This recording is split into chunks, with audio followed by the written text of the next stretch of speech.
जी business के दर्शकों को नमस्कार and thank you so much ladies and gentleman for being a part of this Zee business Axis direct rising investor. किसी ने सच ही कहा है कि performance always comes from passion not from pressure. This is the reason why हम लोग यहाँ पे गैदर हुए हैं। You are passionate about your investments एक छोटे बच्चे की तरह होती है। In fact you have to take care of your investments. अगर आप आपकी इन्वेस्टमेंट्स को ध्यान नहीं देंगे तो that means you have to be very cautious about whatever you are doing as far as investments is concerned. And this is the reason why Axis Direct के साथ में अगर आप एसोसिएट होते हैं तो they will give you a proper guidance और यहाँ पे लेकर एक hand holding process है wherein you can see through your investments in a very nice and correct way. Let me introduce you to Mr. Tukral, MD and CEO of Axis Securities. Sir, welcome to the stage.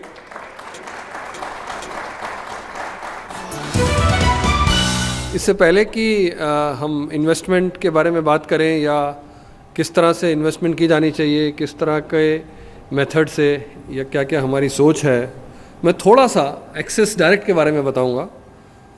Axis direct axis securities का एक brand है और 5 साल पहले हमने ये सफ़र शुरू किया और आज हमारे पास कुछ 11 लाख इन्वेस्टर हैं। तो हमारे क्या सिद्धांत हैं एक्सिस डायरेक्ट के? हमारा सबसे बड़ा सिद्धांत है कि हम सिंपल रहना चाहते हैं। एक्सिस डायरेक्ट सिंपल है, ये हमारा टैगलाइन है। सिंप्लिसिटी का मतलब हमारे लिए ये भी है कि हम आपको ज़्यादा से ज़्यादा प्रोडक्ट दें। आप इक्विटी में इन्वेस्ट करें, आप एनसीडी में इन्वेस्ट करें, आप टैक्स फ्री बॉन्ड में इन्वेस्ट करें। सिंप्लिसिटी का मतलब ये भी है कि हम आपको अच्छी प्राइसिंग दें, कि अगर आप ज़्यादा वॉल्यूम करते हैं तो हम आपको फ्लेक्सिबल प्राइसिंग दें। तो मैंने ऐसा कोई इंसान देखा नहीं कि जिसने ये कहा हो कि मैंने ब्रोकरेज में पैसा बचाया और मार्केट में बहुत पैसा बनाया, क्योंकि मार्केट में पैसा बनाने के लिए आपको अच्छे आइडियाज़ और अच्छी रिकमेंडेशन चाहिए। तो हमारा फोकस रिकमेंडेशन पे भी बहुत है और हमारी रिसर्च जो है वो जितने भी आइडिया हम पिछले 1 साल में दे चुके हैं उसमें 70% से ज़्यादा 1 साल से पहले अपने टारगेट को हिट करते हैं और हमें रिसर्च के ऊपर अवार्ड मिला है।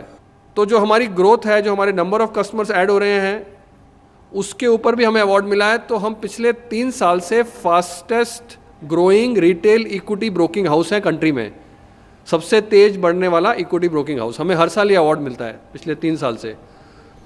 टेक्नोलॉजी पे ऑब्वियसली हम एक टेक्नोलॉजी अगर हम ऑनलाइन ट्रेडिंग चलाएंगे तो हमें टेक्नोलॉजी में बहुत इन्वेस्ट करना है। तो हमारी जो ईमेल भी हम आपको भेजते हैं, अगर आपको हम 2 बजे वो ईमेल आप खोलेंगे तो 2 बजे जो स्टॉक का अगर हमने उसमें कोई रिकमेंडेशन दिया है तो 2 बजे का प्राइस आपको दिखेगा। सुबह हमने आपको ईमेल भेजी है लेकिन आपने 2 बजे खोली है, तो लाइव ईमेल हम इसको बोलते हैं। इसके लिए हमें इनोवेशन का प्राइज़ मिला है, ना केवल इंडिया में, ना केवल एशिया में, बल्कि इंटरनेशनल भी। हमें 3 जगह इसके प्राइज़ मिले हैं। और जिस तरह के अभी रिफॉर्म हो रहे हैं और जो अभी सबसे हॉट टॉपिक है आजकल, जब आप बाहर निकलते हैं, जो आप लाइंस देखते हैं एटीएम पे, बैंक में, जो डीमोनेटाइजेशन की बात है, तो हम कहते हैं कि ये सब वायरस हैं जो सिस्टम में हैं और गवर्नमेंट धीरे धीरे करके इन वायरस को निकाल रही है। पहले एक आइडेंटिफिकेशन का वायरस भी था कि लोगों को पता नहीं था कि जो पैसा गवर्नमेंट एक किसान के लिए या एक विलेज में एक छोटे आदमी के लिए भेजती है वो वहाँ तक पहुँचता है कि नहीं। तो आधार का बिल लाया गया, सबको आधार से कनेक्ट किया गया, जन धन खाते खोले गए और मोबाइल से कनेक्ट किया गया, तो आइडेंटिफिकेशन सबका हो गया। आज वो मैक्सिमम लोग आपके पास बैंक अकाउंट हैं, धीरे धीरे और भी लोग खोलेंगे, तो जब ये कैश निकल जाएगा तो सब पैसा अकाउंट्स में आएगा। तो ये धीरे धीरे करके over a period of time जो पॉजिटिव चीज़ें हो रही हैं, उससे ये लगता है कि over a period of time India से अच्छा इन्वेस्टमेंट डेस्टिनेशन कोई नहीं होगा। अभी हम फास्टेस्ट ग्रोइंग हैं, लेकिन इतने सारे पॉजिटिव होने के बाद भी इंडिया में सिर्फ 3 से 3.5% लोग जो हैं वो इक्विटी में इन्वेस्ट करते हैं। जिनको स्टॉक मार्केट का नॉलेज है, जिनको स्टॉक्स के बारे में पता है, इक्विटी के बारे में पता है, तो ऐसा क्या है जो हमको रोकता है? सब कुछ पॉजिटिव है। तो मैं इस सवाल का जवाब कई बार ढूंढता रहता हूँ और कई तरीके से मैं सोचता हूँ इसको। तो एक बहुत इंटरेस्टिंग चीज़ मेरे सामने आई। मैं योगा में भी बहुत बिलीव करता हूँ। योगा में 2 चीज़ें होती हैं, एक तो योगासन होते हैं जो सब लोग करते हैं, ऑब्वियसली वो हेल्थ के लिए बहुत अच्छा है। इसके साथ साथ योगा फिलॉसफी भी होती है। Investor psychology is very important. तो अगर हम चार तरह के भाव देखें तो पहला भाव होता है धर्म भाव, मतलब ड्यूटी। ड्यूटी में भी पहली ड्यूटी खुद के लिए, दूसरी ड्यूटी फैमिली के लिए, तीसरी ड्यूटी काम के लिए और चौथी ड्यूटी आउटसाइड सोसाइटी के लिए। तो पहली ड्यूटी खुद के लिए है। आप प्लेन में जाते हैं तो आप बोलते हैं ना, पहले मास्क खुद लगाइए तभी आप दूसरे की हेल्प करेंगे। तो आप सबकी पहली ड्यूटी है कि आप अपने पैसे का सही जगह पे निवेश करें। दूसरी है फिर ड्यूटी तो ठीक है, उसके बाद ज्ञान भाव, मतलब आपको नॉलेज चाहिए।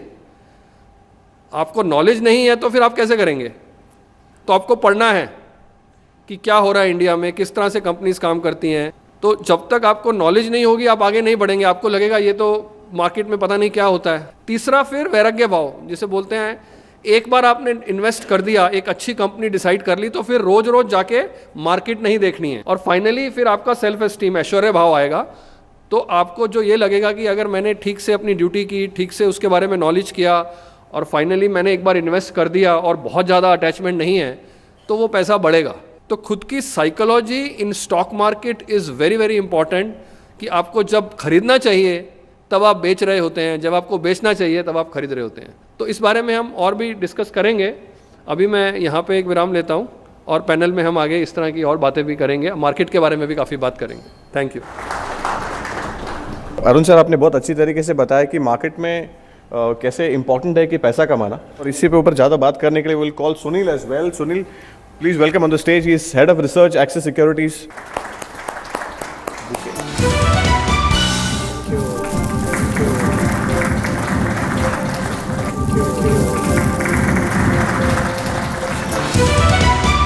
हम बात कर रहे हैं मार्केट्स की और यहाँ पे लेकर इन्वेस्टमेंट सिनेरियोज की, जैसे डिमोनेटाइजेशन से एक लार्जर इम्पैक्ट इंडियन इकोनॉमी को भी हुआ है। गोइंग फॉरवर्ड आपको क्या लगता है कि कितना इंपॉर्टेंट स्टेप है before we begin the Q&A? Demonetisation has had its own pros and cons.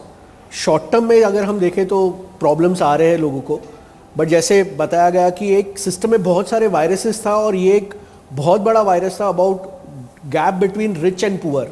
Because of this parallel economy, black economy, हमेशा जो था वो लिबरलाइजेशन के बेनिफिट्स लास्ट माइल तक नहीं पहुंच सके थे। सो गवर्नमेंट ने एक इनिशिएशन लिया है जिससे कि ओवरऑल जिन लोगों के हाथों में ये अनवांटेड मनी था या टेररिज्म फंडिंग हो रहा था, उसे कर्ब करके एक स्टेप लिया जाए जिससे ओवरऑल इकोनॉमिक ग्रोथ की और हम आगे बढ़ सके और लास्ट माइल को भी इसके साथ पार्टिसिपेशन करने का मौका मिले। बट अरुण सर, हम मार्केट्स की अगर हम बात करें तो markets have been truly volatile. एक मेजर पोर्शन अगर हम देखें तो it has come from the Trump as well. Trump plus demonetisation कितना इम्पैक्ट किया है? कॉज हमने देखा है कि मार्केट में लगभग 15,000 और करोड़ के आउटफ्लोज हुए हैं। देखिए, मार्केट जो है over a period of time बीच बीच में कुछ रीज़न चाहिए होता है। अगर मार्केट फेयरली वैल्यू हो जाती है, फुल्ली वैल्यू हो जाती है, तो कुछ एक ट्रिगर चाहिए होता है और मार्केट नीचे आता है। कभी वो ट्रिगर जो है वो ब्रेक्सिट की तरह आ जाता है, कभी वो ट्रिगर जो है वो सर्जिकल स्ट्राइक के वजह से आ जाता है, कभी वो ट्रिगर कुछ और भी रीज़न से आ जाता है। तो इसको भी एक ट्रिगर चाहिए था और ये दोनों चीज़ें एकदम डिसरप्टिव हुई। किसी को पता नहीं था कि डिमोनेटाइजेशन होना है और उसके अगले दिन किसी को पता नहीं था कि ट्रम्प जीतने वाला है। तो डिमोनेटाइजेशन का तो बात कुछ हुआ, ट्रम्प के बारे में भी जब ये डिसरप्टिव मूव हुआ तो उसके बाद से क्या ये लग रहा है कि अभी जो कुछ फ्लोज जो हैं वो यहाँ से निकल कर इमर्जिंग मार्केट से निकलकर वापस बिल्कुल यूएस की तरफ जाएंगे और उसका इफेक्ट होगा। तो जब फ्लोज जाएंगे तो ऑब्वियसली मार्केट गिरेगा। बट ये सब मैं सोचता हूँ ये सब अपॉर्चुनिटीज़ होती हैं और आपको एक विंडो मिलती है। Sure. और इस बार ये विंडो बल्कि कुछ ज़्यादा ही है, कुछ 3 से 6 महीने का विंडो रहेगा आपके पास। जो स्टॉक आप नहीं खरीद पा रहे थे वो अभी आप जाके ले सकते हैं। Wider range of inflows we have seen already coming into Indian equities as well from this. Bank में बहुत अच्छा एक deposit flow, healthy deposit flow देखने मिला है। तो इसका असर कॉर्पोरेट अर्निंग्स पर कैसा होगा overall? If you can just highlight that as well. So right now ये जो इकोनॉमिक स्टैंड स्टिल हो चुका है, मोर और less third quarter numbers across sectors को इफेक्ट होने वाला है। लेट्स अंडरस्टैंड व्हाई हम बोल रहे हैं कि ये थर्ड क्वार्टर तक ही इफेक्ट रहेगा।